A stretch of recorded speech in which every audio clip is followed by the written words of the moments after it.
the, you know, the Open depth of communicativeness and connections and forgiveness. staying, Mm-hmm.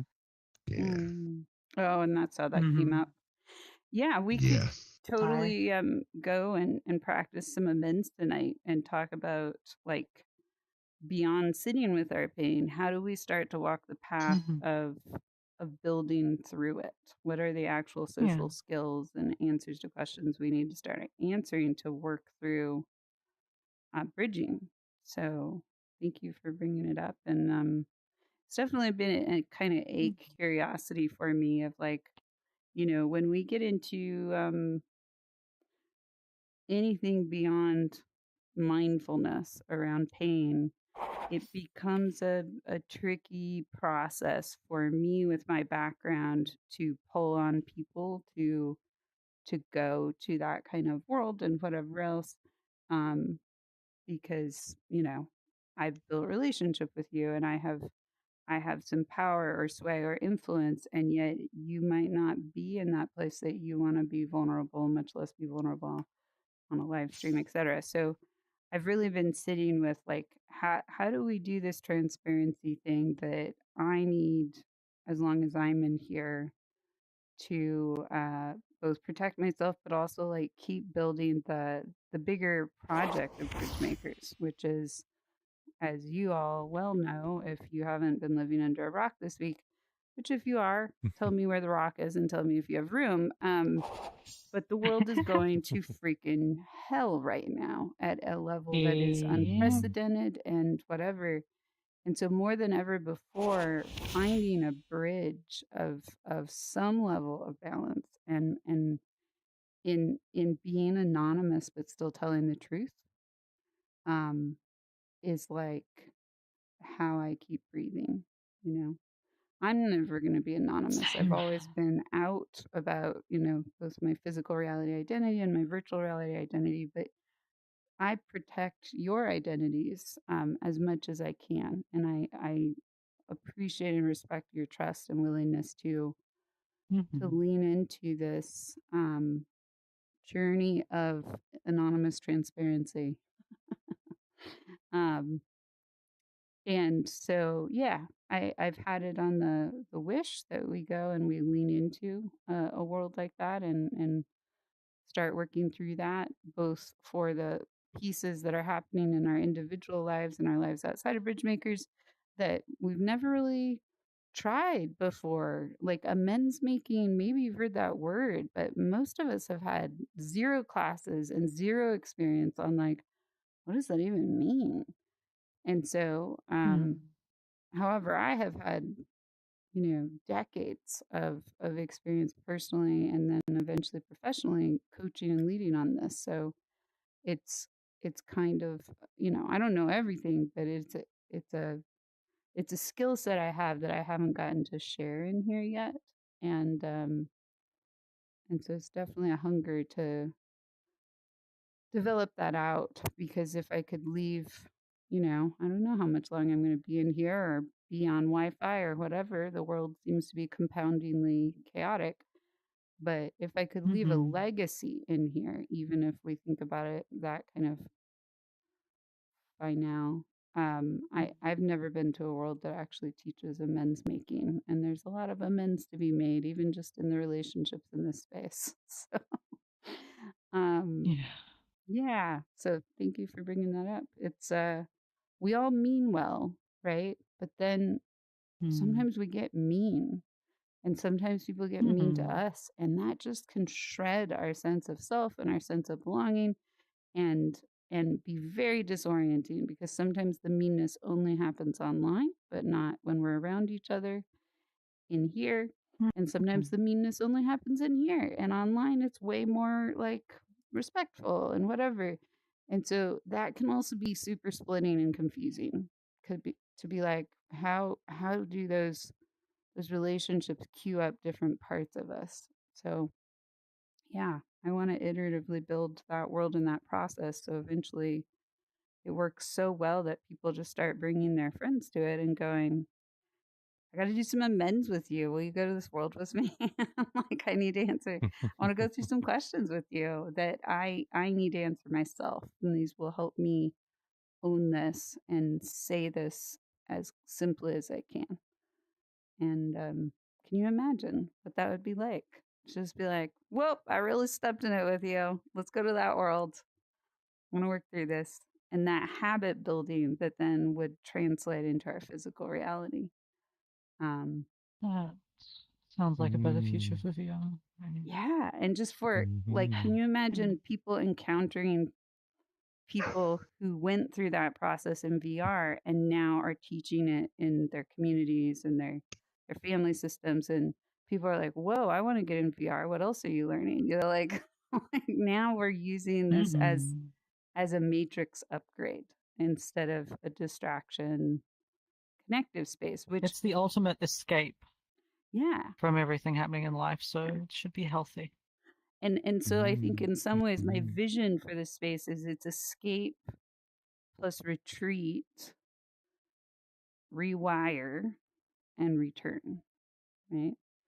So we all need to feel that sense of flight to somewhere else sometimes to get the new perspective. But then on the way there, we can get so distracted with all the sparkly, pretty, fun things that we forget to change, not because we're broken, but because we can, because this technology is such a freaking privilege.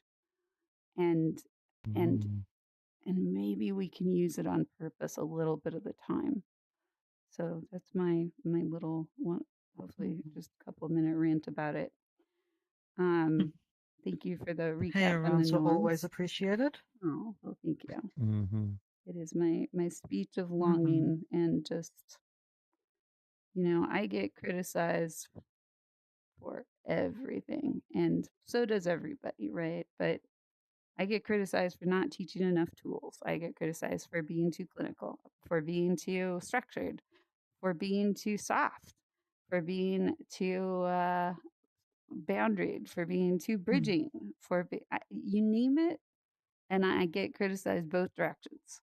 Sometimes on the same day and the same hour, and so adding an amends process just felt like I don't know if I can handle all the criticism that's gonna come with this. Ah, I'm kind of buried.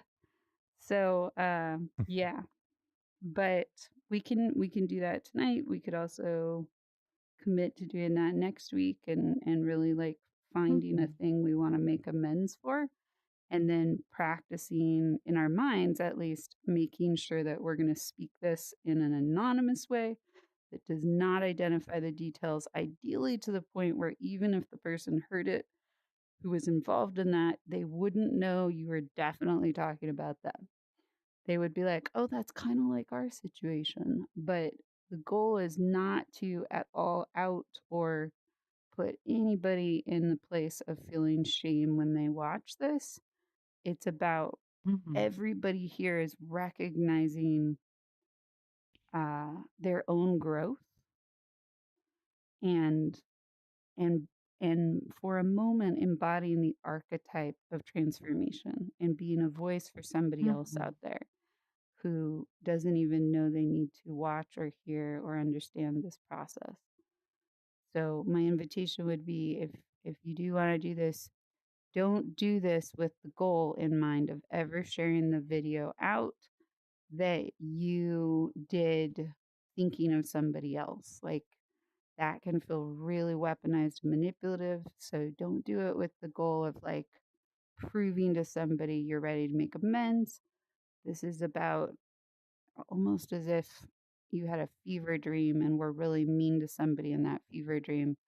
This is about practicing the reparation as if this was all a mirage and just your only goal is to grow you. That's it. So, yeah, that would be the idea. But we still probably have some norms to get through. So, Theo, did you do a norm? Yeah. Oh, no. You want to type your norm? Voice thing. Because the glitches iOS are back. a platform that exists.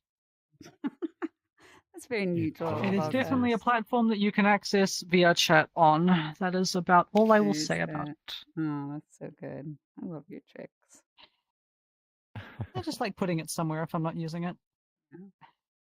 RSVP for I events. gotta figure out how to make that Yes, stuff. that's right. Thank you for that. Do Yeah. that. It's good. need- It's a you thing need- you should do. It's always I such put a it in the Discord. it's always such a kindness and a relief for me to check on these events and not have to put that outreach out. I appreciate all of you that know, whether it feels just kind of, dreary and repetitive or not. I try to be very transparent about my I emotions. think it is necessary. Yeah, and I it's do not think you should shame yourself for trying to get people together. yeah, I'm pretty tired in the world right now at a level that I didn't know was possible, and this is just one little way you can boost and lift me up. If it's okay, be respectful and responsible around substance use. Yeah, that's a really actually good way to put it. Huh. It's really close. I feel like there's a little tweak in the wording there that I'm not sure what it would be, but I like the values based language around it. Respect and responsible. The responsible feels a little bit like don't drink and drive, and definitely don't drink and drive, right? But maybe it's like don't drink and VR with bridge makers, like it's about recognizing that like we're here to show up for each other and be with whatever pain comes up. And a lot of times people use substances because they're in all kinds of social situations that are not here for whatever is going to show up. They want you to show up a certain way. And so that substance is about tweaking myself so I can fit. And Bridge Makers is about being you and we fit each other. And the substance bypasses that. So, yeah, that's an interesting way to put it. Thanks, Theo. Okay, do we get kindness? Was kindness in there somewhere? I did. Could be merged. Okay. To mine Good event, kindness, definitely. Yeah. And That's Brophy brought Yeah. up. okay. Got hello, goodbye. Yeah, I think those are the main ones. Stop hitting this. Yeah, so this is, I guess, a decision point. Thank you, Theo. Where we can stay here, very cozy space, well done in Volca. I really do like this world, and it feels. I'm very happy with it. Yeah, I feel like it's the soul that Gorilla Tag never had, and and That's not something I've ever heard said about my. yeah, it's a weird statement, but I think that Gorilla Tag, the environment in there, it feels like a zoo. But if these people were not trying to push frenzy into connection, this would be a much softer space for youngsters to find each other and be playful, but also maybe just be connected, right? So yeah, there's something that kind of the entire environment says, wherever you end up here, that's a good spot too. Yeah. Yeah, exactly. It's much more relaxed than the fish space. I think it was Yuthia that mentioned, on desktop or whatever, it can be really jarring to not know where to fit, and so this is a bit more forgiving that way. But I've sort of I design my layouts quite naturally in that I don't really put thought when I'm designing the terrain. I just let it shape itself as it would naturally, and then I build on top of that to create those like sectioned out spaces. That's smart. Yeah, that's lovely. This one's got like a single path that splits into 3 different places. You can be on the wharf, you can be here, you can be on the other your cell phone. You're kind of on fire today. For innocent and gentle conversations, I want us all to note the moment in VR chat when somebody said innocent and gentle conversations. That those words may have never been uttered here before. So there's no big tit booth babes in this world. Sorry. yeah, like this is just a I don't like see any posters of boobs on the I walls. I don't see know. anything. It's just better. it's honest and just open and yet the mist creates a grounding kind of like, yeah, but don't you want to just kind of hang out and sit down and be relaxed and listen? So yeah. It's very much intended to like elicit those vibes of just being content with where you are, I suppose. Often on those little trips you'd go on and you just memories of childhoods very much are brought back for me here. Wow. Even if I haven't really been somewhere here, there's little fragments of different memories. Yep. In how I designed this one. It's almost like your safe place from your childhood that you could just always go to and not feel as bad. That place inside. It's really good. A sort of flickering memory of that, or at least what you wanted it to be. Yeah, yeah. I feel like a lot of my worlds are taking my own trauma and changing them into like what I wish they were. Yeah. Just reshaping the experience through metaphor and nature holding. They're like your healing balm spots to kind of turn into. I make worlds to heal very much. I did that also in Horizon. Makes me wonder about our avatar creator over here and what kind of healing your avatars are building through you. I don't know. Trying to stand out, I guess. Okay. Yeah. Well, there. You know what I haven't said. There is a world in here that is PC VR. Don't think it's Quest only, but it is about 3-dimensional calligraphy. And it is really stunning. I took 2 or 3 hours. There's multiple chapters of it, but this is all based off of a real artist's work who took, I want to say Japanese calligraphy and started to make it into these 3-dimensional shapes.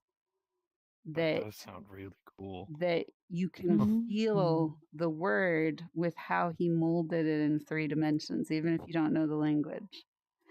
And it's stunning to watch it evolve. It's just, I was sitting there and being like, wow, I feel like I'm at the MoMA or something, as far as like this museum, whatever. And I'm so lonely to be in a museum without anybody else. And I kept going to my menu to try to invite somebody. And then I was like, oh my God, but look at that piece. And then like 2 or 3 hours later, I was like, I think I saw it all. I forgot to be lonely in here because this is so interesting. That's beautiful. Yeah. So I'll have to find that for you because that, definitely. Yeah, your avatar looks like calligraphy that he made, and you evolve with it as you go. So at first, it just explains the science of it and whatever. So it's about probably 2 hours in where you start to see calligraphy like this. But super interesting. Yeah, I'd love to check that out. Yeah, I almost want to film that. The calligraphy avatar creator finds the word he didn't even know he was making out of his body. Yeah. But like I remember words like hope and sadness. Like he took specific words and gave them the color and feel. And I think there's even some that are in motion. They're like rippling and whatever. So you have this whole powerful experience off of these swishes that are 3-dimensional, and then you get to learn what the word is. Like, whoa. Okay. Well, this is a different direction. Poetry, yeah. But it almost like the calligraphy is the dance, and what it made me really stop. Like I do this with words, is I will just feel a word sometimes for like weeks or months or even years. It just kind of floats in my awareness, and I turn it upside down and I break it apart and I compare it to other words that start that way or in that way. It's just a weird, quirky, always on my internal desktop self that holds just one word at a time like that. So to discover a museum that this man, all he did was just take one word at a time and spend weeks or months with it, learning how to shape it. That felt so graceful and lovely. Did a flower just go past me? Oh yeah, look at that. Okay. Well, we can. Is Wisdom Circle something we want to hop to and go do, or do we want to do our regular format and plan it for next week? And we'll just start there. What is the Wisdom Circle? May I ask? Good question. I think Carl's been there. Well. I don't know if Evolve I have not. Yeah, you have. I think that several times. didn't. I think. Oh, wait. Have I? Yeah. I thought that you made. Was that a world for it or? Yeah, we went around for the workshop for the summit. I want to say last month, actually. The Scott Remix World? I think when it was still like very gray box. I don't know. It's been a bit now. Maybe. Yeah. I'm sure as soon as I seen it, I'd be like, oh yeah. Yeah, it's basically a fireplace under a starry sky, and there's a whole bunch of cards on the ground, and those cards. Oh, that's right, Theo. They are an amends process, basically. So this will be one of the toolkits that will be part of the Wisdom Circle process, and we're starting with the first one, which is, when we mess up, many times social norms even say don't apologize unless somebody says I'd like an apology, but most of the time we just think, oh, I'll do better next time, or I'll be extra nice to this person or whatever, and we don't even say I'm sorry. And I'm sorry is only one of the steps to amends. And then because we don't walk through those steps of amends, we end up doing very similar things to each other, and then we feel worse about ourselves. And then we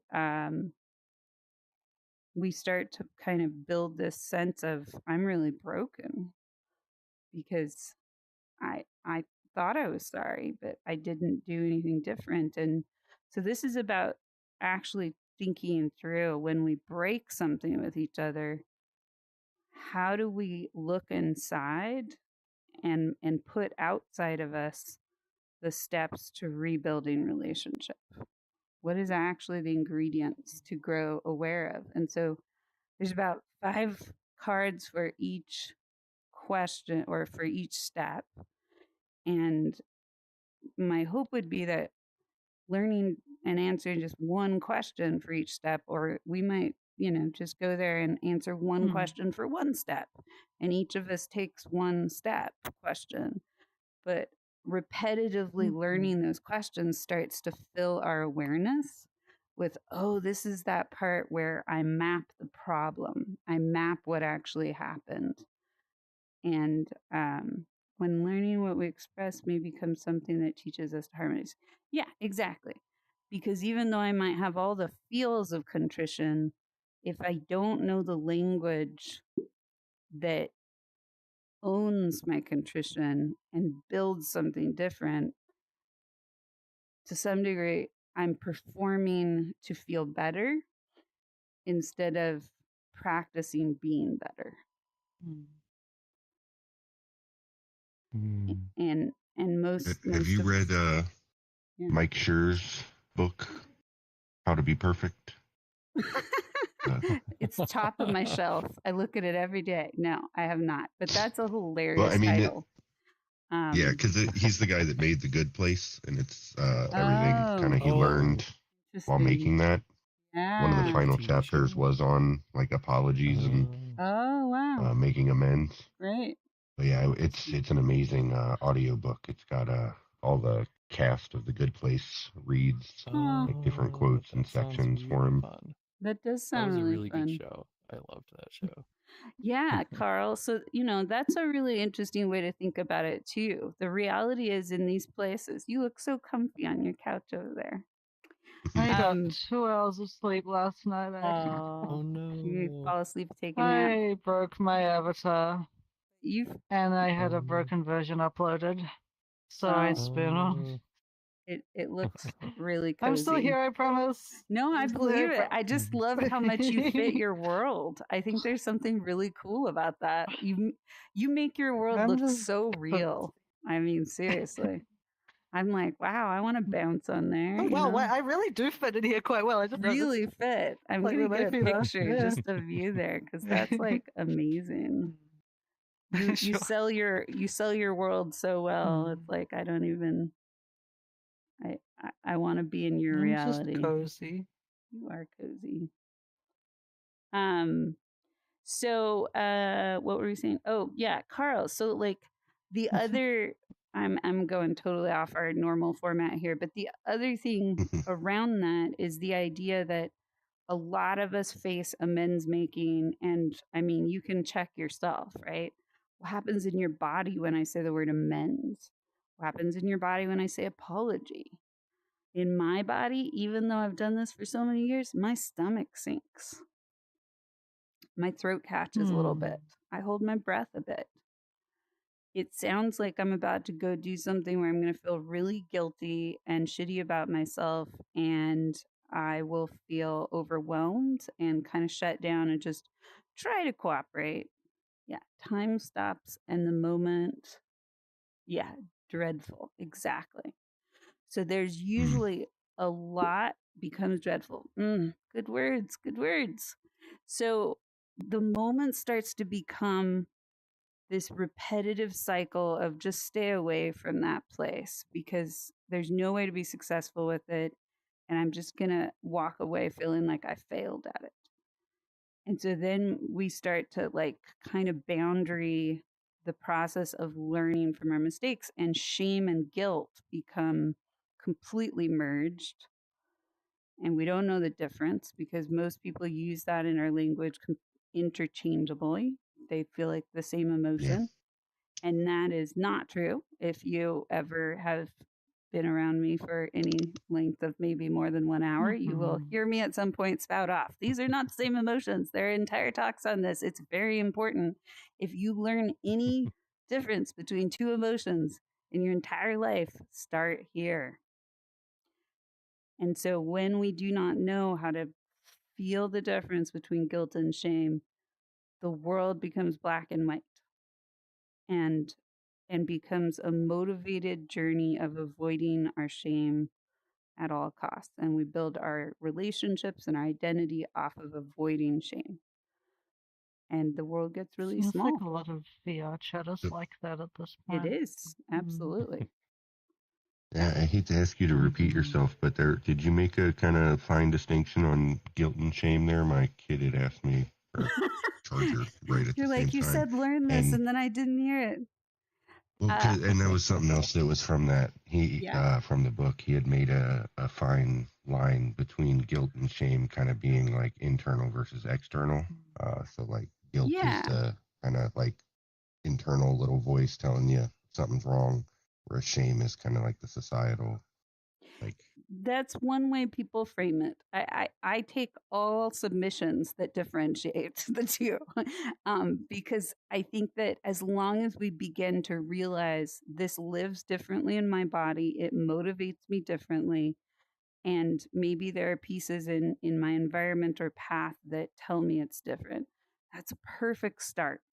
You are your own scientist of your own emotions. I can tell you my perspectives and the prevailing science on this, but I love all of these answers because that's the beginning of the path to notice.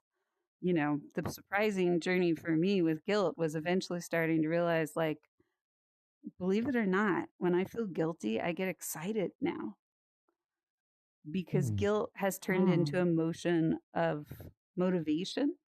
It's not the funnest emotion of motivation, but it is an emotion of change.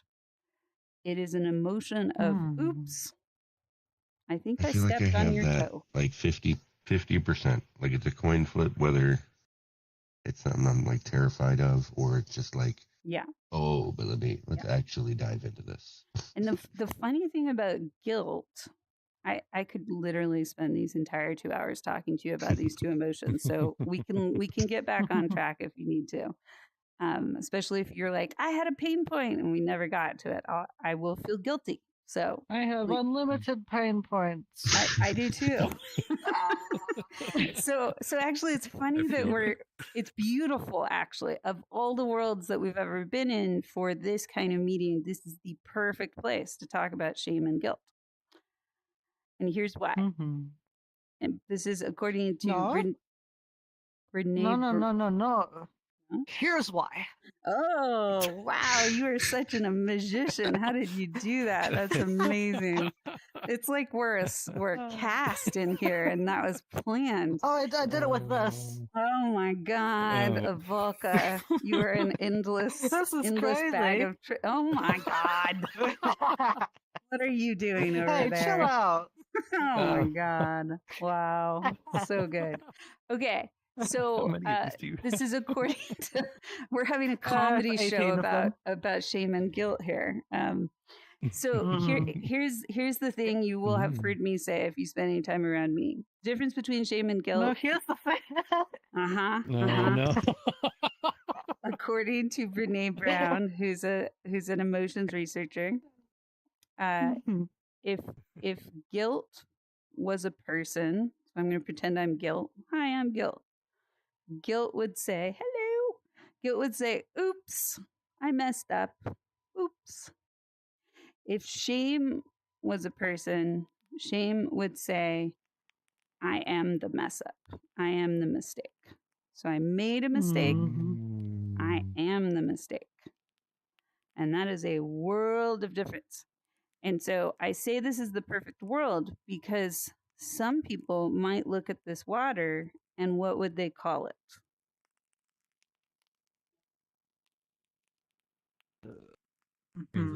Translucent texture. Says the Unity developer. Okay.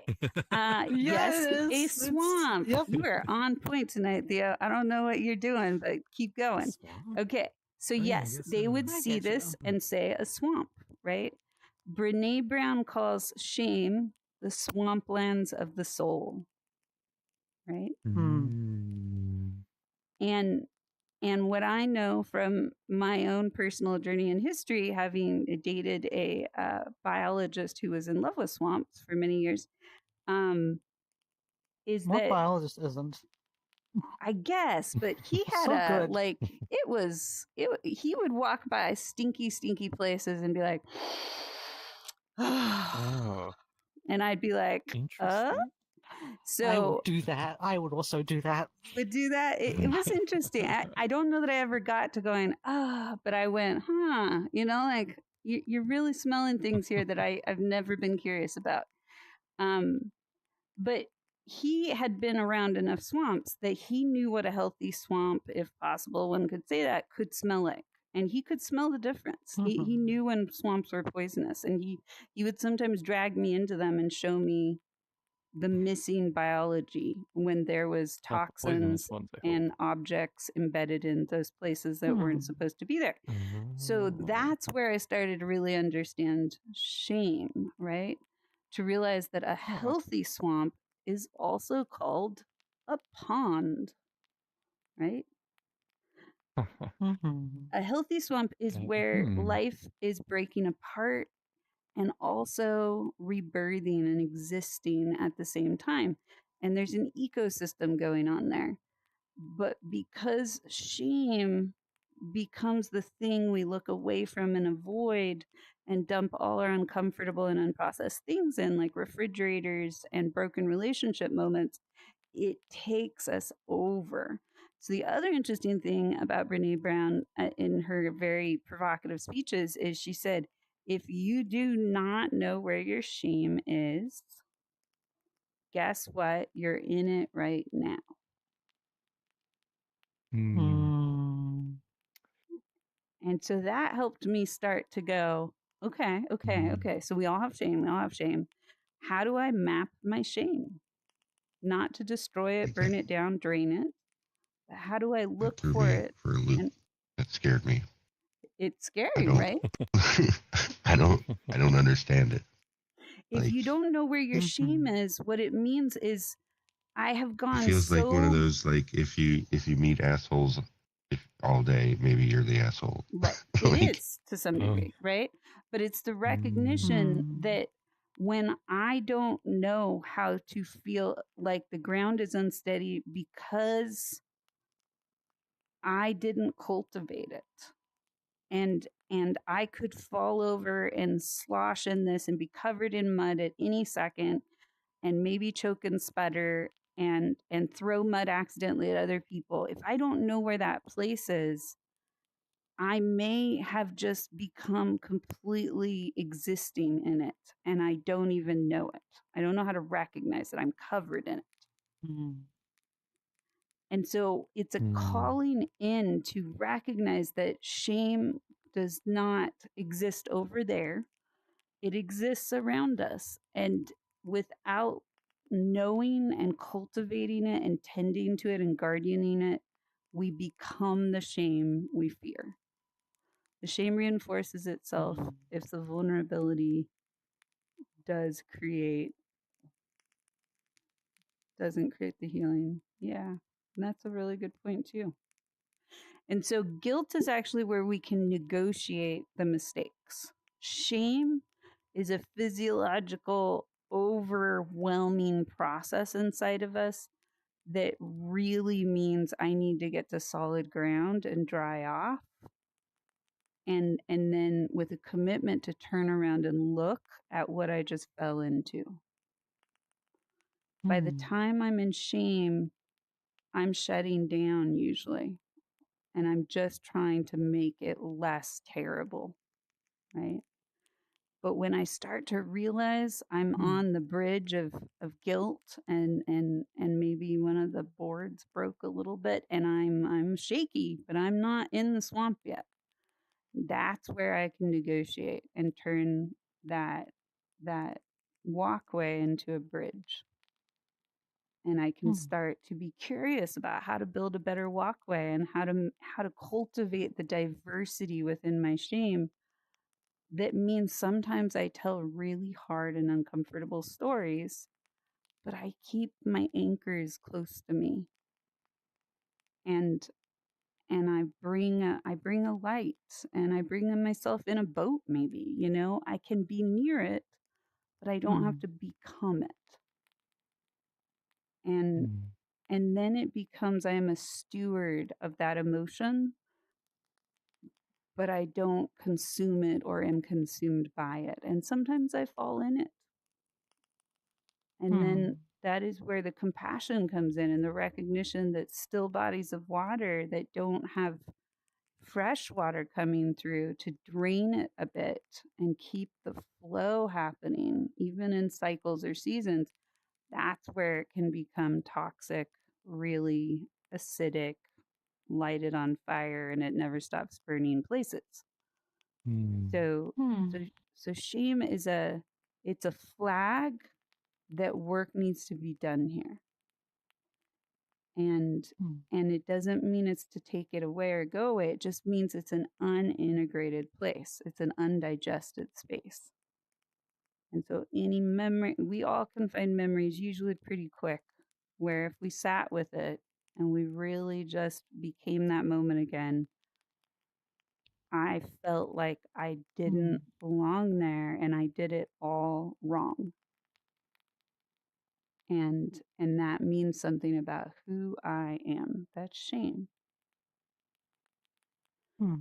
And if we get knocked with guilt enough times, and my thing is like usually what I notice in people is 3 times. If I get knocked 3 times, especially if it's not the same source. So the story I like to tell is a child who goes to school and trips over their shoelaces as they walk in the door. Nobody did that to them, but they still felt like, oh no, did somebody see that? You know, whatever. And so that's the first, like, oh, I made a mistake. And then they go into class and they thought they were going to get a B on that paper, but they really got a C. And then they come home at the end of the day and their parent greets them by saying, I just mopped the floor. Why are you getting mud on the floor? And then the kid stomps up to their room, completely lost their words. And and those 3 dings that are unprocessed have now turned into a full shame response. And the parents sitting there and going, I just asked a question. Like, you know, like, yeah, I'm irritated, but I don't, like, what'd I do? You know? Do you have cameras in my house? And Theo's doing this. That sounds like my everyday, right? So that's the piece, right? Like the piece is, especially if you'll forgive this, and I don't mean to knock at American households, but I believe that America has an incredibly tough problem of not having spaces that just flood each other with love and belonging in our family spaces. I think that there's a lot of emptiness in those spaces. And there are other countries that have culturally developed for long enough that they buffer that much better in just like making sure that most of those moments between each other are adding and loving and reminding and touching and laughing and wrestling and going through all these different relational pieces. So when a mistake is made, there's correction, there's feedback, maybe there's some yelling, but everybody's in it. And then it releases, and there's going to be a moment to see if that changed the pattern. And I rarely see that kind of passion and buffer in the American spaces that I've experienced. As important it is to hear thank you to one another, it's important to be gifted the words. Yeah. Yeah. Yeah. And get modeled, you know. So like I appreciate you, but the other thing that happens in most of the homes that I have supported and also done my own healing around is that parents are taught in this country to hide their emotions unless they're positive, happy emotions from their children. So if parents are upset or grieving or sad or angry, they will separate to have that emotion because they think, oh, well, this is an adult emotion and you shouldn't see me go through this. Otherwise, I'm a bad parent. But then children who have much bigger emotions and smaller bodies never get to see how to work through that emotion consciously. And so then children end up manifesting all the uncomfortable emotions, and parents manifest all the controlling, containing behaviors. And that also creates a really unfortunate dichotomy. Time? Are you time checking us? Time for me to take a nap. That's the only time I know. I am fighting falling asleep right now because I'm comfy here and it's good vibes, but I want to be here. Yeah, thank you both. So thank you, Theo. I hear that something's triggering for you that maybe I'm going a little too on a rant. So the ideas with amends making is how to build the stakes through the swamp and come out on the other side of making a mistake and mistake, right? I put the stake wrong and I harmed you. I brought you into my shame instead of building a bridge with you. The idea with amends making is building the steps of repair and recognizing that it's a journey and it's a practice. It's not a one and done. It's a willingness to keep trying and building a better cycle of owning it, being curious about how it affected the other person, and then also saying, here's my plan to change, and staying in the conversation. So those are what those cards are for. And someday my hope those cards will be interactive, stations that you can go to and learn it from all the different senses, so that you're not just thinking it through, but you're feeling it through. Like if your shame had a sound, what would be the sound today? Mm. If your shame was a color, what would be this color? If it was living in a part of your body, where would it live? These are ways that we start to get relational with the emotion instead of just assuming it's bad. Yeah.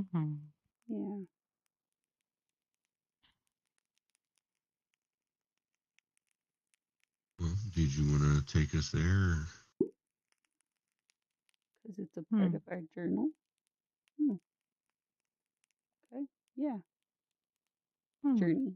It's a part of our journey. Yeah. Swamps are, without swamps, none of the other cool stuff in nature exists. They are literally the life force of our touching grass, so to speak. Yeah, why don't we go there? we got to sit in the world as the start. I will probably hop off and fall asleep because I don't know how much longer I can survive. Okay. Thank you for being I'm here. not gonna enough sleep. Thank you. It's good to be here. I'm sorry for not staying for longer. Yeah. It was nice meeting you.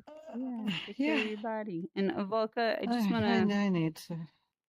I know you sent it by written text, but if people haven't seen it, please go to Discord and the discussion makers and look at the article Avalka wrote. Oh yeah. It's a really, really gentle but vulnerable journey of what it's like to be misunderstood and make mistakes, and how it can look to start to clean that up a bit in here and build relationship again. I took my emotions about my experiences in VR and I just put them out flat. I told true stories without telling the names. Exactly. I wanted people to know where I was at. Yeah. And I didn't care if it showed that I'm not the greatest person sometimes, because I'm conscious of that and I'm growing from that. The voice of if we're not doing pain points, I can sort of at least jump in that the sort of pain point I was thinking about was the fact that I've realized I do actually have very severe borderline personality disorder, and putting the name on all of my behaviors and beginning to understand them is helping me a lot. Beautiful. Lovely. And to me, that is the cataloging of, you're starting to map where those triggers tumble you and maybe bring out parts of you that later you find yourself maybe regretting or feeling like, whoa, that was too much, or that wasn't enough. So you're being a guardian. The self-understanding it helps a lot. I've been doing a lot better mentally since I made that connection. Oh, I'm honored to witness your journey, and that particular output was a voice that's sorely needed. The voice of the written word saying, I'm seeing how to walk through this path and be more human, even as I feel broken at the same time. Yeah, it was lovely. You'll probably be good to know. I've started reconnecting with more people from a certain group that sort of created my journey into Bridgemakers. Oh, well, I sense that, and I also feel like you named that very respectfully, and there's grace in that. Thank you for your grace. I do not hold grudges for people. Yeah. So I fix things. What I do hold a grudge for is the fact that I'm awake right now. I don't think I should be awake. All right, we'll get some rest. Oh god, I usually don't fall asleep in VR, but I've almost fallen asleep. Yeah, and you also said you're having next week. Yeah, exactly. Yeah. And I have to find my friend Bridgemakers and see if I can find the world. And we're off script tonight, so to speak. We're messing with the structure, so Yeah, we don't have to go to this world if y'all want to just keep going with the normal format. It's up to all of us and no expectation. I'm cool with whatever. Before we go, should we also talk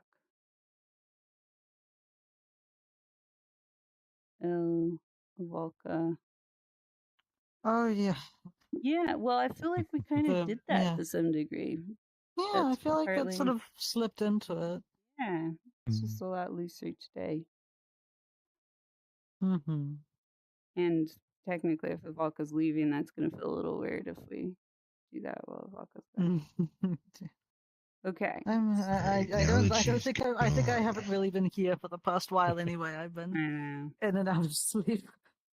Yeah. Come on, baby girl, you can get up. Yeah. Well, take care of yourself, Vulcan. Thank you for letting us see I'll your do new my world. best too. It's lovely. Yeah. Should be releasing it later this week or next week, I suppose. Please let us know on Bridgemakers. See you later.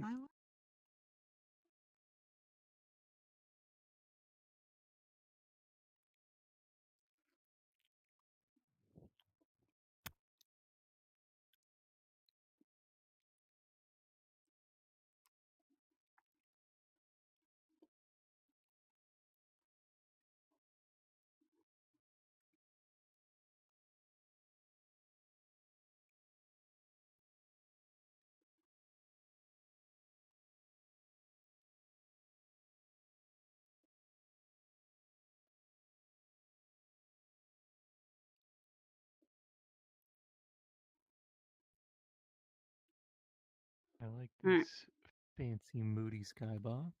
It's very cozy. Yeah.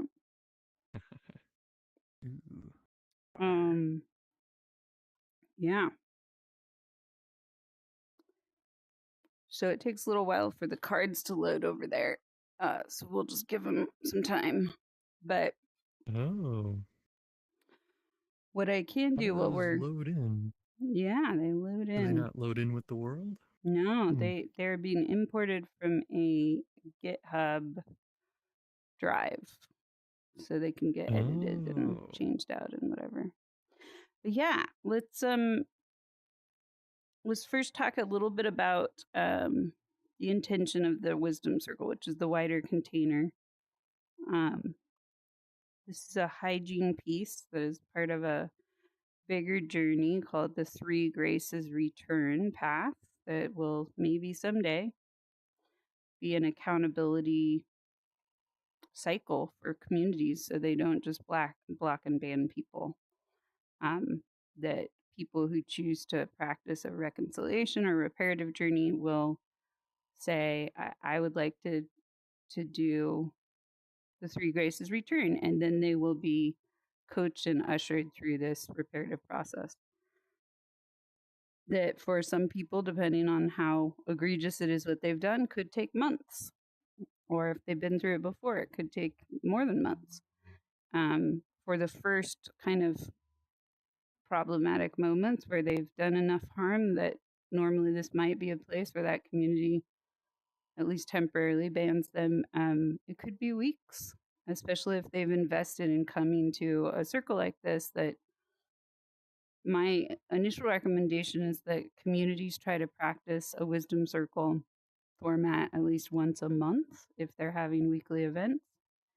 And it's a place for reflection on not just how we're doing as individuals, but how we're doing as a community in serving and showing up for individuals. So sometimes the amends that would happen in these kinds of circles would actually be community leaders stepping up and saying to the community, here are my amends, here are our amends for how we dealt with that or what we did there.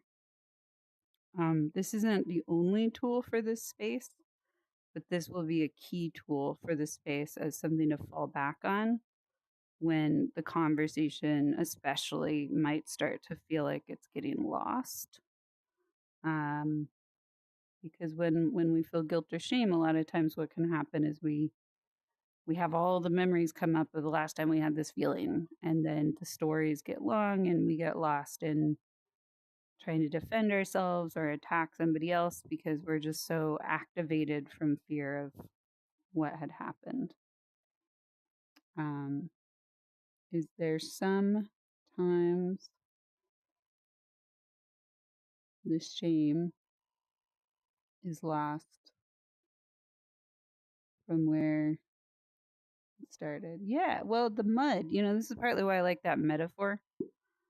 The mud is literally made up of past memories that did not plant into flowers and trees and like pretty things, right? So we're feeling that coding of all these other things. We don't completely remember why that dead thing is there.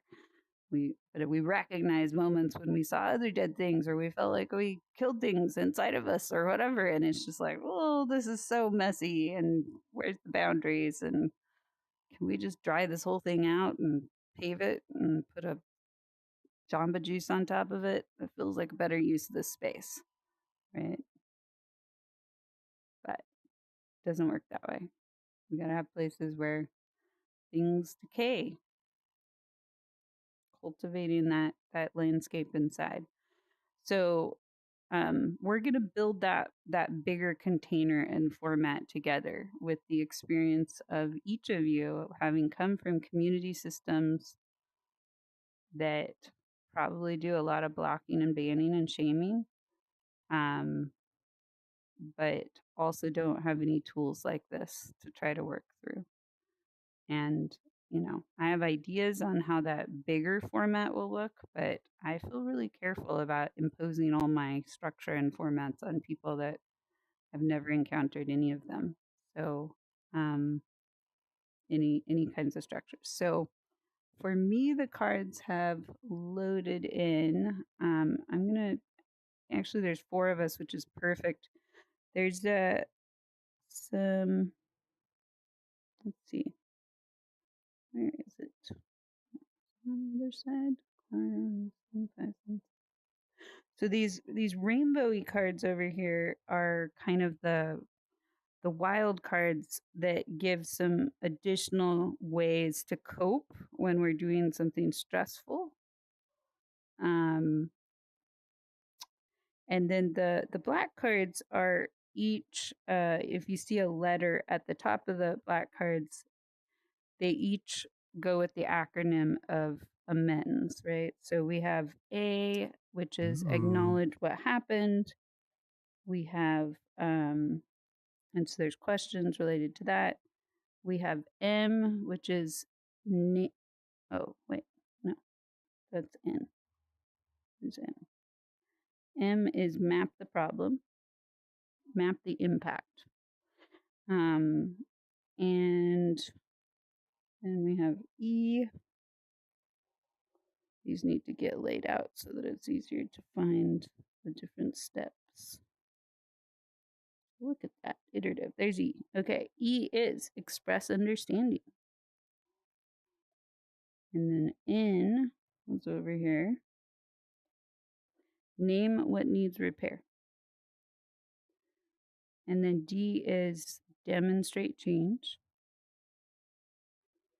And then S is,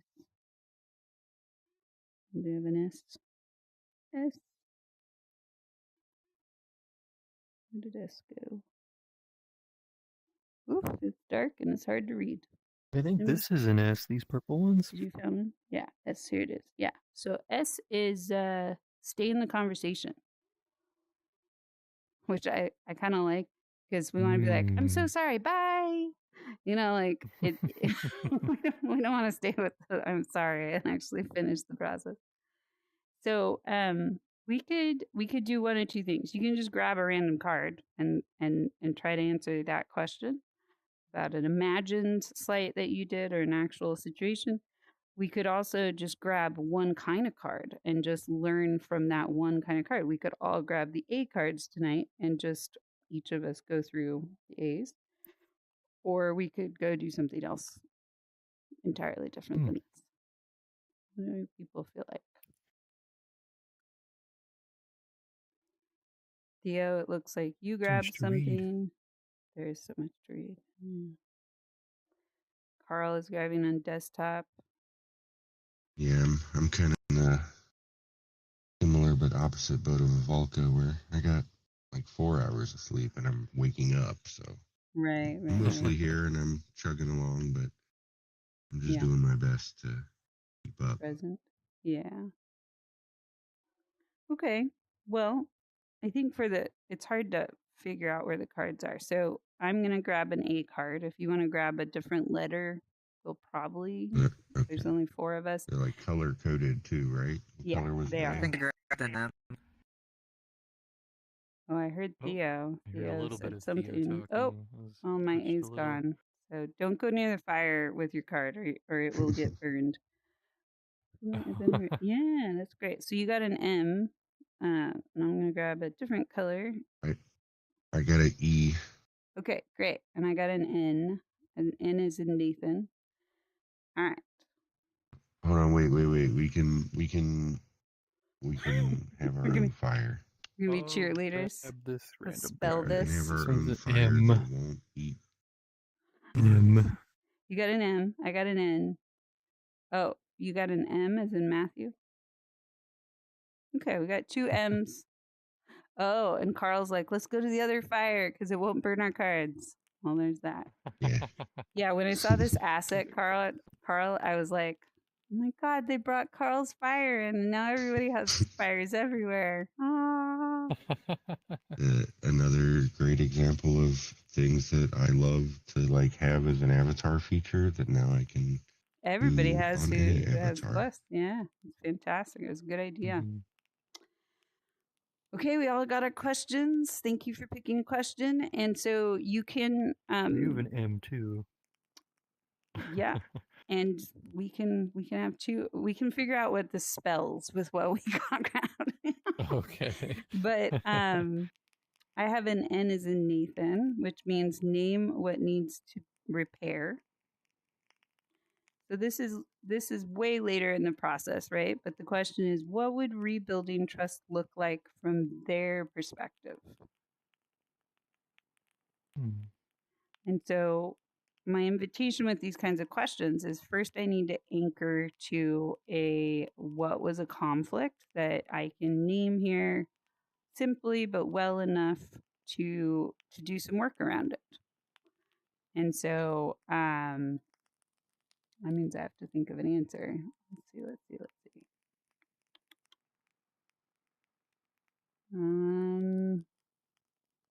Okay, well, a really common one, unfortunately, these days, is I told somebody I would get back to them in a timely manner. I told them when I would get back to them, and this actually did happen this week. And I haven't done that, and I said I'd get back like 4 days ago to them. Oh, I've been there. And so this is me kind of waking up to I am outside of the integrity. Part of my integrity is not saying I'll get back to you, but I give people a specific time as often as I can on when I'll get back to them. So I'm not just leaving them hanging, but then the follow through on that is where sometimes I forget to slow down and regroup and say, I said I'd get back to you, but also I didn't. And here's my new date when I'll get back to you. So I've slipped there. And so when that happens to me, because that happens all the time with people in my life, my perspective to what would rebuilding trust look like is, and I ask for this, and many times people do it with me, is hey, I need you to own up to not following through on what you said and telling me how you're going to do that differently next time so I can believe your words again. But that's not necessarily what people want to hear from me. That's kind of like hyper accountable for a lot of people. They're not expecting that level of boundary setting or whatever. And so what trust might look like from this other person's perspective might be, hey, checking in, want to let you know, I told you, I'd say I'd give you a date on Monday and I didn't, and I apologize. Here's the thing I told you I'd do, and I plan to get better with this. So thank you for your patience and let me know if you have any questions. And so not being so like regimented and intense about that might actually look like trust rebuilding for me with that person, even though I would want a much clearer, structured response back. That's not necessarily what they want or need from me. So this question is helping me understand that just because it's the golden rule is do what you would want other people to do to you. And this is not saying that. This is saying do what they need done, and it might not be what you need done. And soften that.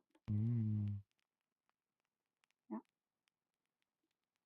And if I did that pattern with them a couple times, I probably would say, I've done a pattern here with you, and I want to check in. How do I rebuild trust here? Even if you're not sensing it, what is helpful to rebuilding trust in your life when people don't follow through with what they say, and kind of see if there's some language or behavior that can help with that.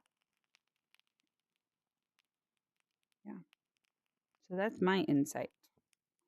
So the invitation in that format is think of somewhere this question might apply to something you did, or maybe you didn't do it. Maybe it's a cartoon situation you've seen on TV and you're really speaking as Roadrunner to Wile E. Coyote.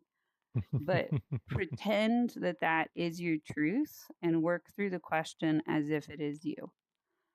And so this is again a place where we get to practice something that may be fictional, but it's a way to encode the memory of making space to learn something in our bodies.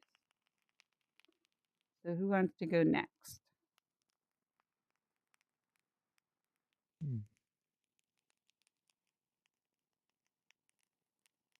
I can give it a shot. Oh, I see Theo typing now.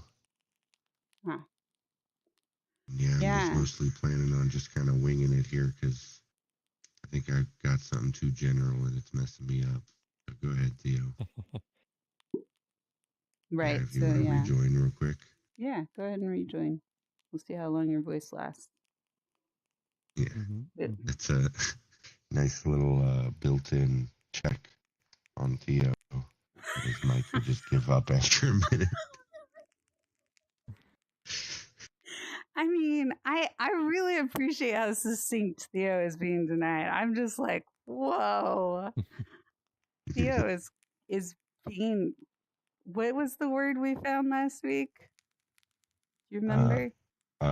He's concise. Found brevity. I was trying to think because it's not a Theo's mobile phone gave him brevity. Brevity? Welcome to brevity. We're going to see how long it lasts. Yeah. So go ahead and do yours. Yeah, and what kind of sucks too is that the cards don't show, but I do remember my question. Okay. Yes. Who might have been heard by what I did. Yeah. So, I mean, I remember when I used to be in the TF2, I should name it a little less, and that's my bad. But when I was a part of this community that would do video editing or video montages, when I would do all of that for my my creative outbursts or being expressive through those times. There were times I had also expressed my perspective on other people's videos as well. Mm-hmm. And I knew there were points where it was helping people, the criticism and the things to name in what I was noticing, but a lot of times I was very harsh. A lot of times I was not very critical or very very like giving feedback more than just being judgmental.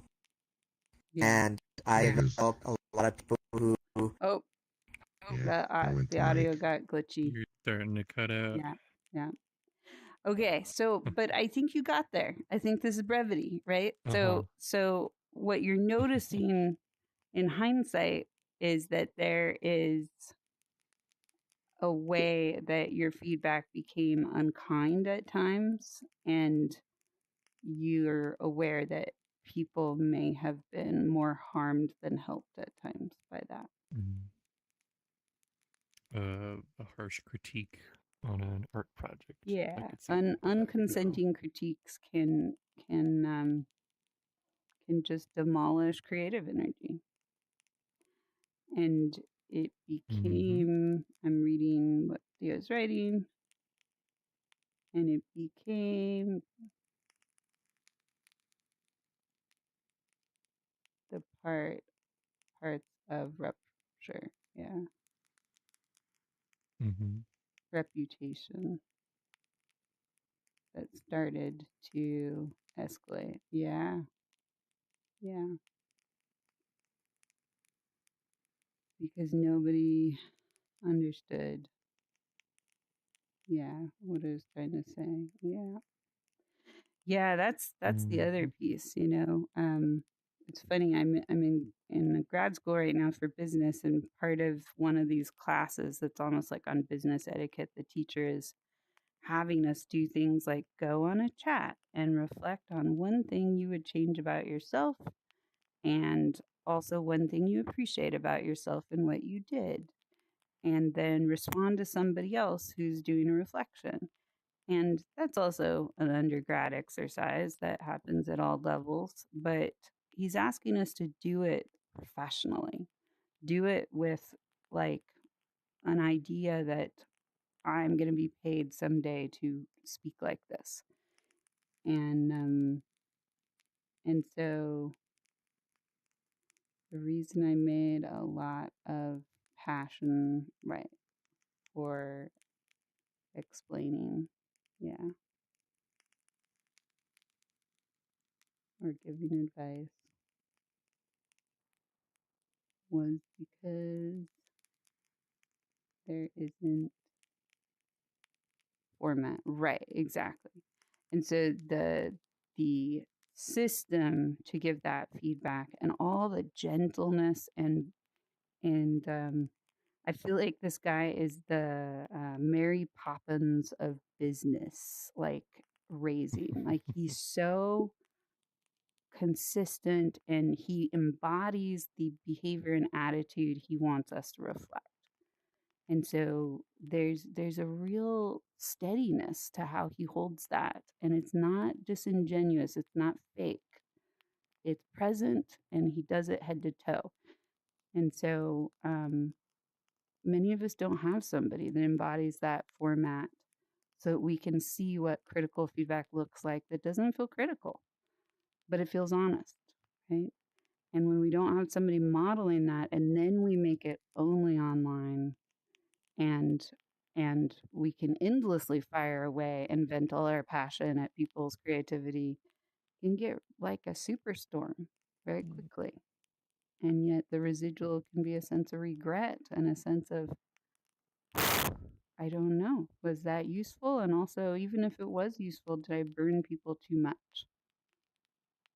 So yeah, thank you for naming that, Dale. That's honest. And this is part of how we go from I feel ashamed about this, which could be an emotion you sense inside, to also, I made some mistakes here and I didn't know how to clean them up, and I still don't.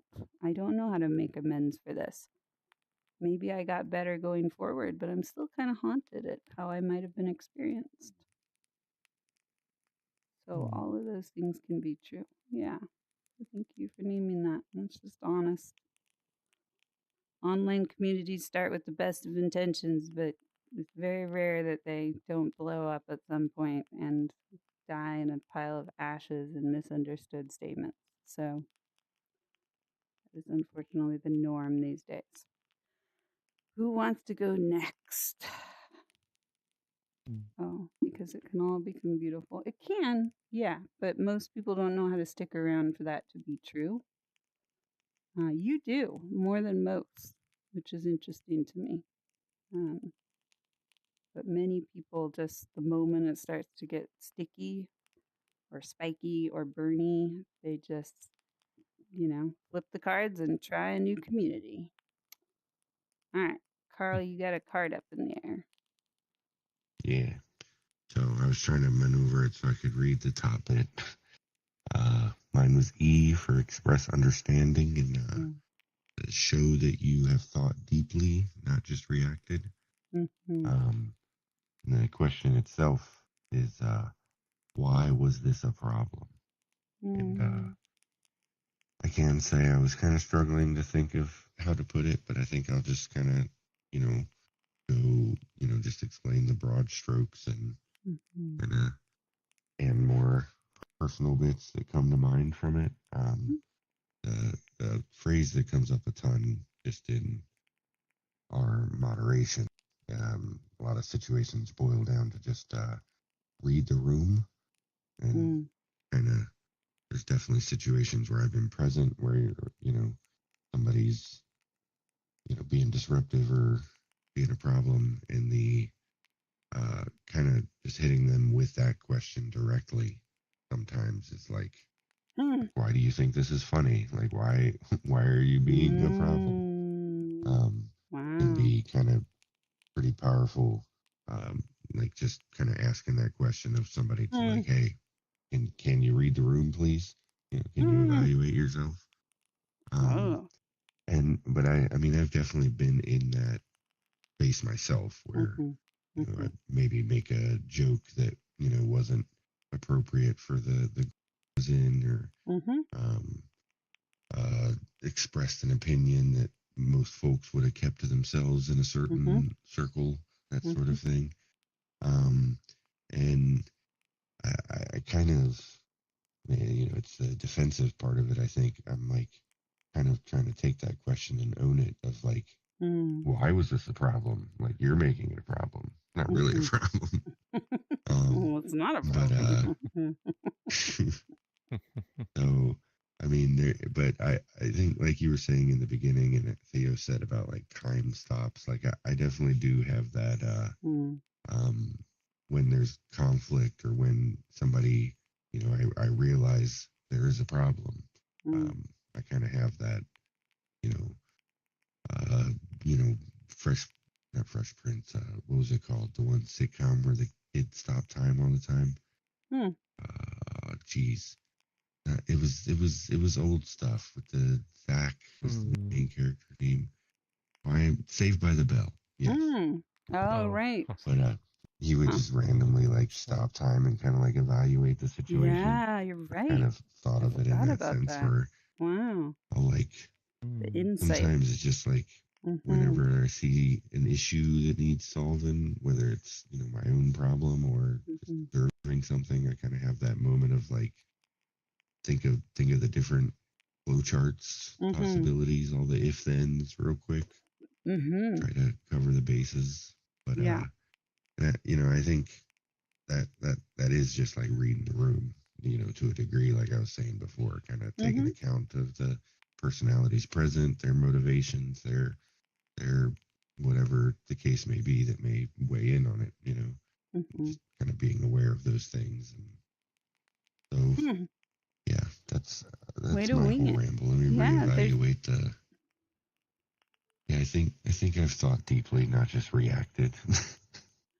Yeah, I get that sense for you, Carl. Also, I love. There's so much wisdom in what you said, including just the vulnerability of saying, I feel defensive when I read this, and I feel the funny kind of spin of, well, it's not unless you just keep making it the problem, and that is a way that we can kind of hide from. There's a problem here, and I'm part of it, right? Yeah. And the stretch might be, and not tonight, but my challenge and invitation for you is for the next time you think of that question, or you come here and do that question again, is find an actual conflict that you're working on and imagine it from their perspective and what they would say, and feel that and speak that truth from their perspective of why it was a problem without making it about the practice of responding to it, but just saying, God, from your eyes, I think my hardest and best example of this is, which is very intense to say this, but it's just real. My father blamed me for my mother and father divorcing. And whenever I would talk to him, he would try to get me to confess that I was the reason that relationship fell apart. And I for years were just like, I don't even have to go to grad school for psychology. I know you are insane. Like there's no way I will indulge or be at all a part of this dialogue. I don't even feel guilty when you say that. I just am like, yep, thank you for validating that it's good this was over and we got distance from you. So, but one day, because he just kept doing this and I got exhausted with protecting myself, one day I just imagined for about the 45-minute rant that he usually went on if I didn't shut it down and get off the phone. I just walked this kind of labyrinth path for him where I knew that the end result was, and therefore it's your fault. 45 minutes to get me to the point where he had worn me down to explain why this was all my fault. And I walked that path as if he wasn't talking about me and as if he was just telling an excruciating story of somebody who didn't bridge and he thought would. And we got to the end of that spiral in the core where I would normally wish for a father that says, thank you for being you. And this had nothing to do with you. And anybody who ever says anything different should go burn. That's not okay to put on a child. And instead he went to and this is why it's your fault. And I said, okay. I said, Dad, that sounds incredibly painful. And I'm really sad that you went through that. And for the first time in decades of this kind of conversation, he immediately responded, well, it was my fault too. And I was like, oh my God, I made it through the maze. And I swear to you, we never went through that 45-minute rant again. And so it was a really powerful thing. So I'm reading your thing. Yeah, my mom had something similar when she got her bachelor's. My stepdad made it out that it was a waste of time and how she never cared. Yeah, right. So accomplishments or broken moments can turn into, see, this is my point about who you are, right? And it just becomes I can't argue with that. That is an insane assertion. It was way more complicated, right? But in that moment, I got to just look at it from his perspective for a moment, just because I didn't want to do that cycle with him anymore and just say, why was it a problem? It was a problem because, ironically, he believed somewhere deep inside of him that I was supposed to be the magical bridge. And I don't think he actually believed that about me. I think he believed that about everybody in the family. And his whole thing was, you're the only one that keeps stepping up to connect with me. Therefore, you're the broken part of the bridge. You must feel the most guilty. And that wasn't true, but it helped for me to recognize the passage through is sometimes learning the story exactly as they believe it. I had read a book called Qualification. So much wisdom coming out in this circle. In the book, so the books proposed tonight for our viewing audience are How to Be Perfect and Qualification. There was a sounds like we're in a math class. I like it. In the book, there was a point the main protagonist had said about when he was dealing with desires.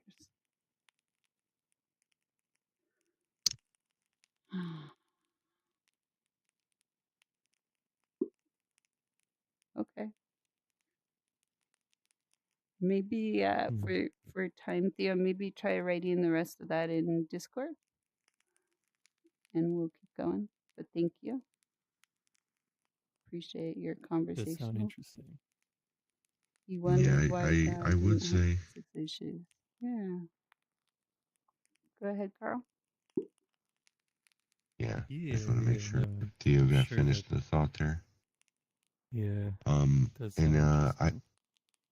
I definitely like I think I try to do what you're saying, but like to a degree I hit that like it just kind of reinforces my own belief. Like the context I'm thinking is even like with the kind of current political craziness.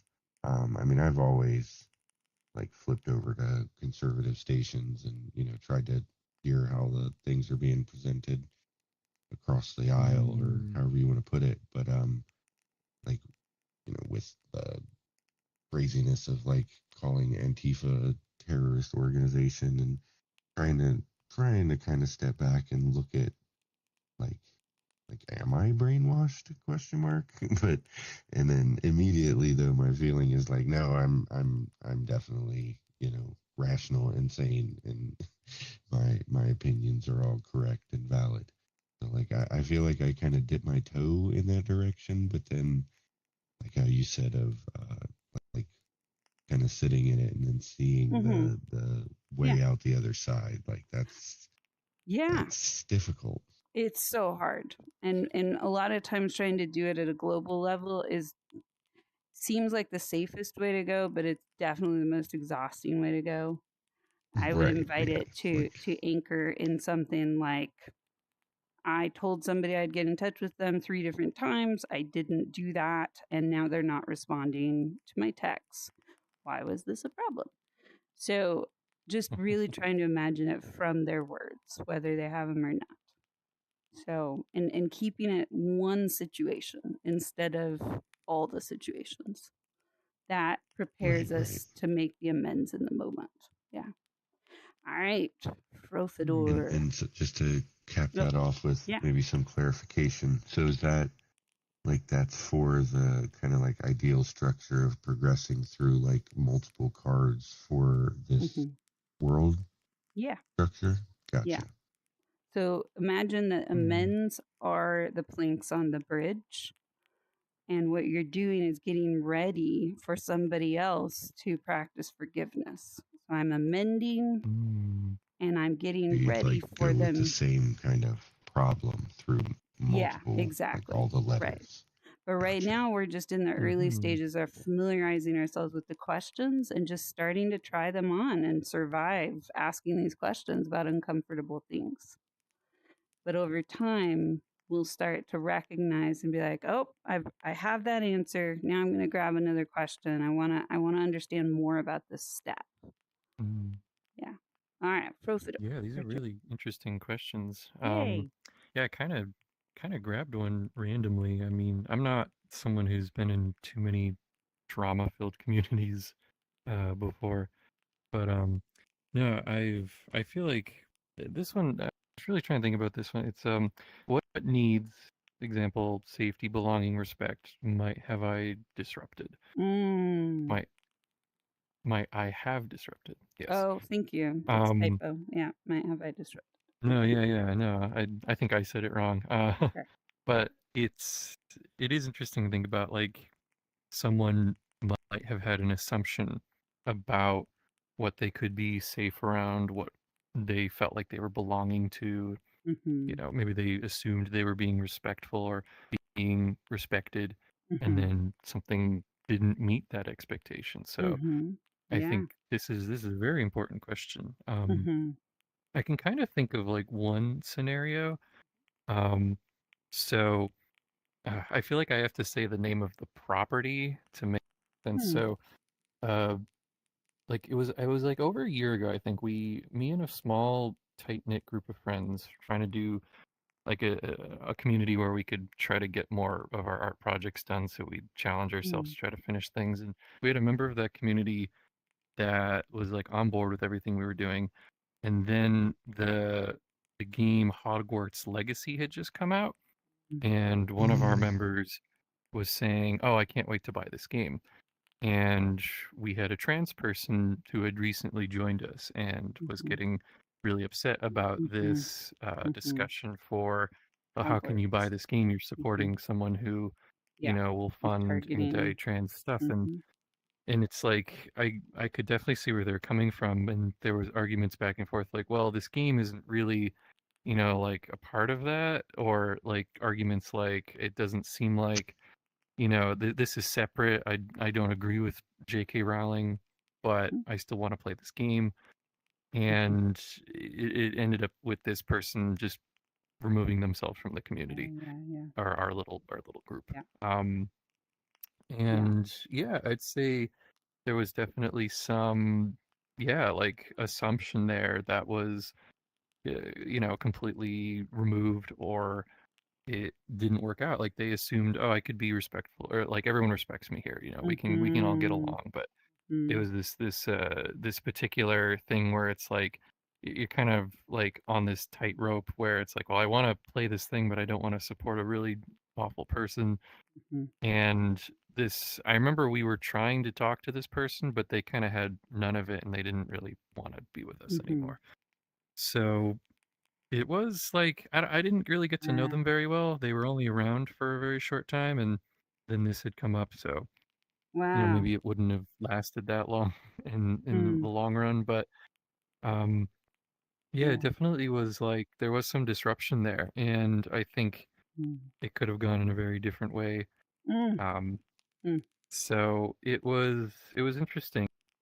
I don't think I had anything to say. I was mostly like watching this happen.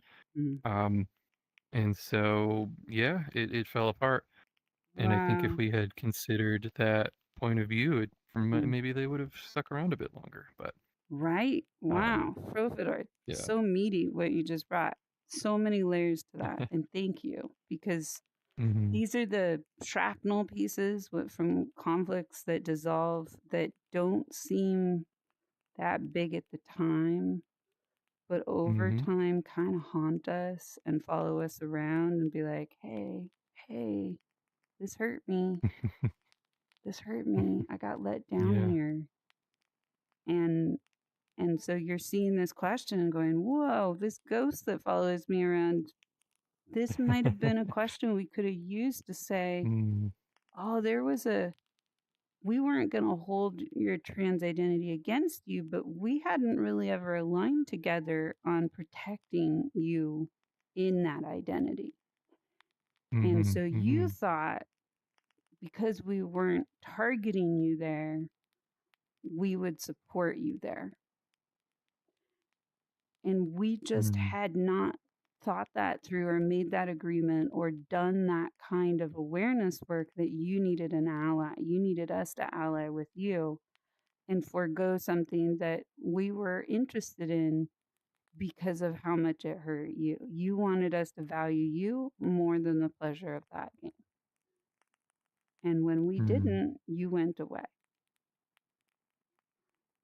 And and definitely like not respecting. I think I remember some of the argument was like, well, this game doesn't, it can't really be that bad. There is a trans character in the game, so it almost kind of goes against what, maybe J.K. Rowling had intended. And it definitely seemed clear that anyone who worked on this game did not agree with her politically or had any of the same ideas. And it's like that conflict was, it was difficult. But they're probably, the conversation that had with this person could have worked out better. And it's just like I think it's like I think there was also a sense of like it's not that bad, and it was kind of downplaying this other person for really having this disruption. So important what you're saying and realizing right now. And that is exactly the point of these questions. The point of these questions are to get, so imagine that when we stand in a circle, there's 360 degrees of perspective. And a lot of times when rupture happens, that ending point where the relationship is not going to progress, wherever we spin out of that circle, we get stuck in that one spot, that 1 degree.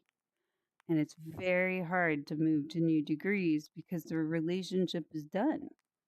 And so we try, we imagine it, whatever, but it really takes a different force, like a question like this, to say, oh, wait, from their perspective, this wasn't about preferences, hobbies, or being offensive or woke culture.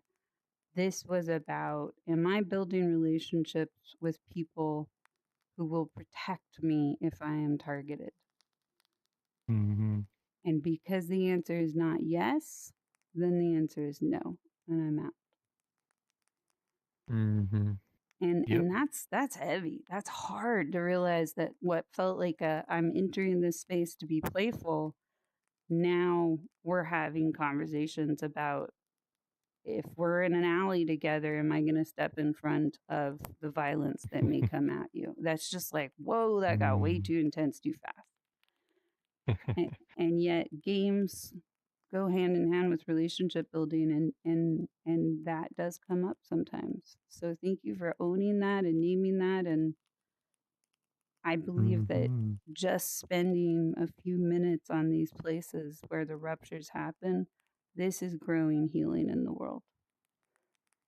Because now you've given voice to, I didn't say anything, I wasn't involved, and that kind of haunts me. And it makes you more likely, if this comes up again, albeit awkward and feeling like you might step your foot into your mouth, you might speak up a little quicker and just say, I did this one time and I didn't say anything. And so my goal today is just to say something and to not stay out of it because it feels important. And here's a question I once learned on what maybe the social contracts are here that we didn't speak, but we're having some misunderstandings around. And it's awkward. It's awkward to say, I'm not that kind of friend for you. And I see it's a big deal, but I don't know how to respect that. I mean, that's really harsh. That's intense, but it's honest. And you might be respected for that, even if they still go away. Yeah. Heartbreak. Yeah. Powerful, powerful, powerful. You really brought that one home. That's very real. And this is exactly what this circle is for, is to go look at those places we just thought, it's not a big deal. And say, what if it was? Wait, was it? So thank you. We're going to do our checkout now, which is just some version of a gentle kind of appreciation. One thing we learned from somebody in this circle. And it can also be, especially for moments like this, it can be an appreciation for self. Because this can be bruising to push around those painful places. And so if the second part tonight to offer some healing to that aching place is to say, hey, Ruth, hey, you owned that you left somebody waiting on you. And that's uncomfortable. But you did it anyways. And that makes you more likely to step up and change that. So thank you. That might be what I need to say to myself tonight. But I can also offer an appreciation to someone else. I'm going to appreciate Theo with all the twitches and glitches and everything that's happening when you're on your mobile phone standing there. You still made it here. You still made it through the entire 2 hours. Did not complain or drop out for respawning in. First bridge makers on a mobile phone. Yep.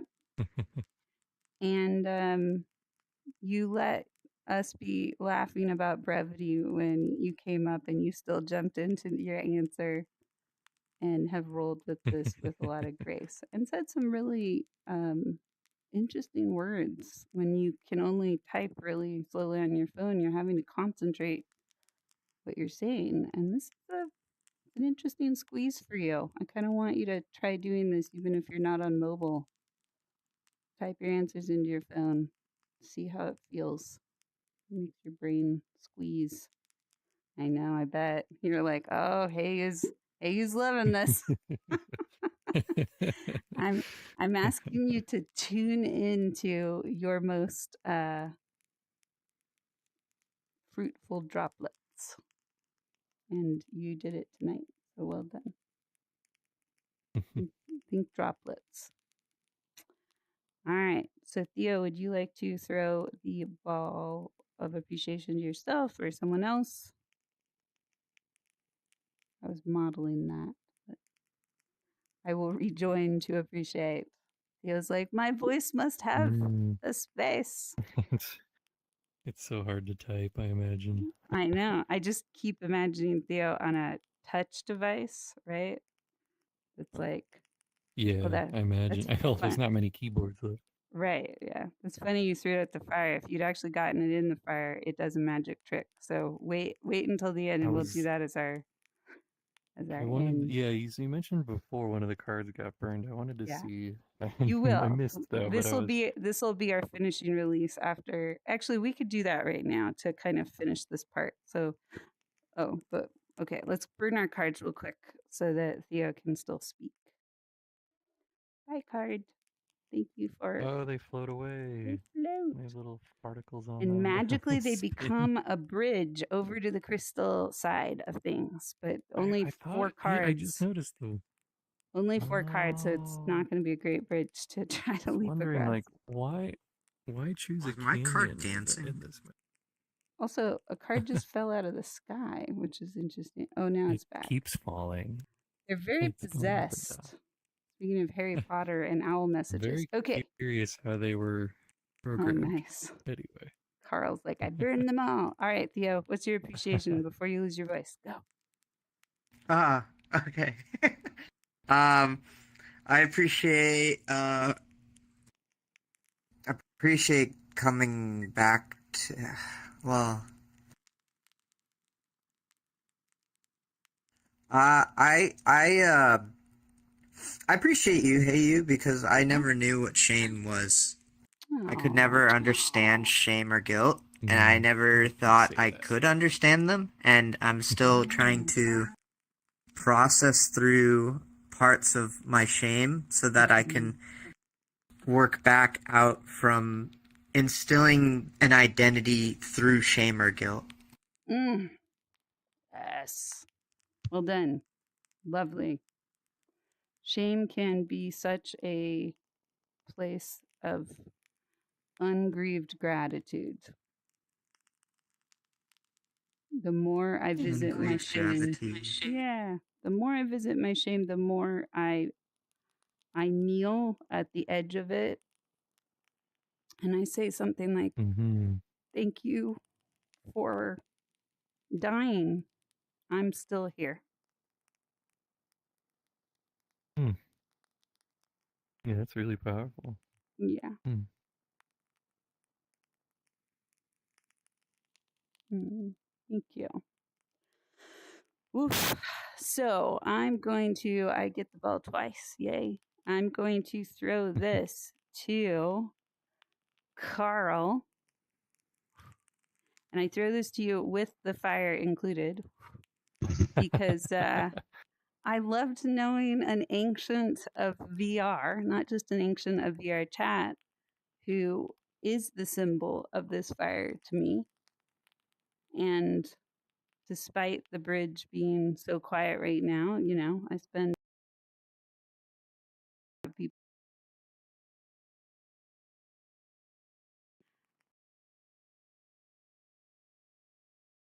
ancient being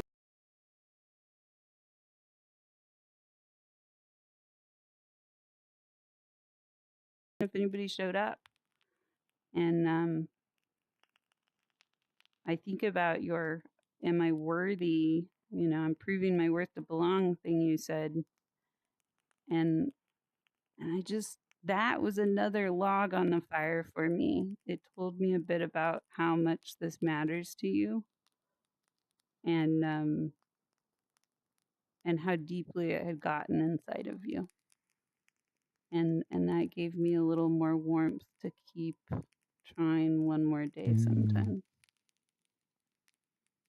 So thank you for being somebody that I can stir the fire and be like, Carl, Get your feet in the ground, apply it to one thing, and know that we've had so many fires together. I don't have to worry about that spinning in you.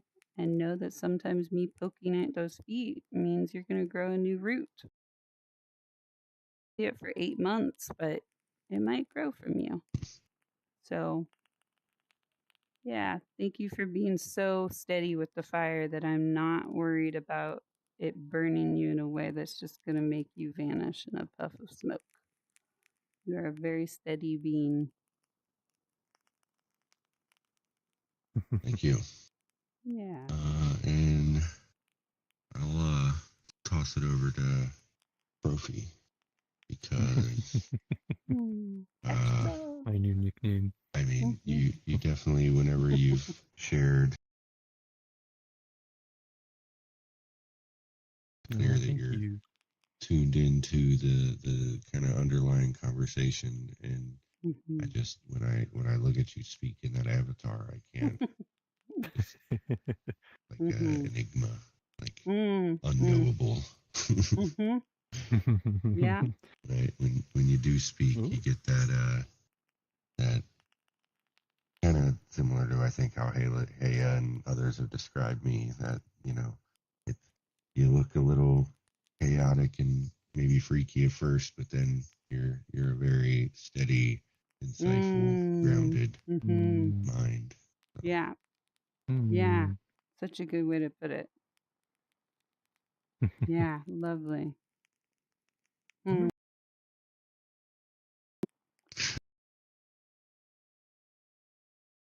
think that's partly impossible truth. Energy of element.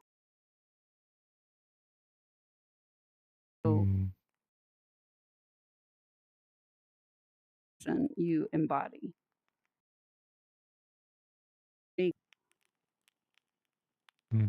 So yeah, I'm glad you got it. I'm like, okay. Got a request from Theo to rejoin. Yeah. Okay. Rejoin desktop. Yeah, that. Okay. Maybe his internet's back. Oh, could be. Yeah. So, bad timing for me because I do need to get. I know. We do too. Yeah, we're at our closing before she goes to bed. Yeah, of course. Thank you, Carl, for being here. Next event will be Sunday, our leadership summit. We have the minimum 3 people signed up, so we'll plan to go forward with it. It's probably going to be more like a town hall than anything else because we don't have the helpers group to kind of make it more than that. Yeah, I'll be working. You're going to be working, yeah. So wishing you well on your working, and yeah. Theo just rejoined and is headed finally out, Theo, and verbal. I gotta go check in with the wife. So nice seeing y'all tonight. He's got motion tracking. Nate, Carl. Oh, should we get a picture? Yeah. Oh yeah, a little picture. We can just get a picture with the 2 fires. That's kind of ironic and unique.